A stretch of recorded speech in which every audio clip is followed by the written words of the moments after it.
দীর্ঘ ১৯ বছর পর পৈতৃক জেলা বগুড়ায় আসছেন বিএনপি চেয়ারম্যান তারেক রহমান। রাজশাহী ও নওগাঁয় দলীয় কর্মসূচির পর সড়ক পথে বগুড়ায় যাবেন তিনি। সন্ধ্যায় শহরের ঐতিহাসিক আলতাফুন নেসা খেলার মাঠে জনসভায় প্রধান অতিথির বক্তব্য রাখবেন তারেক রহমান। তাকে বরণ করে নিতে ইতোমধ্যেই নানা প্রস্তুতি নিয়েছেন নেতাকর্মীরা।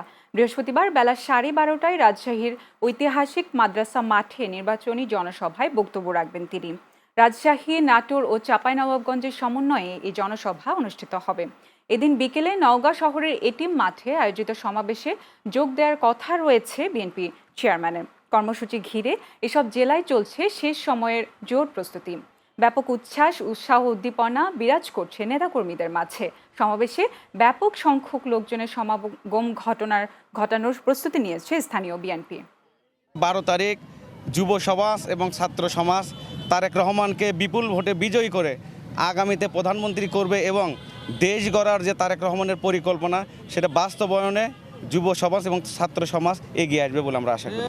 18 বছর পর আমাদের নেতাকে আমরা কাছে পাচ্ছি, এই জন্য আমরাই সাধারণ নেতা কর্মী, সাধারণ মানুষ অত্যন্ত আবেগপ্রবণ হয়ে আসছে যে কখন নেতা আমাদের আসবে আর কি। জনাব তারেক রহমান আগামী 29 তারিখ প্লেনে রাজশাহী আসবেন।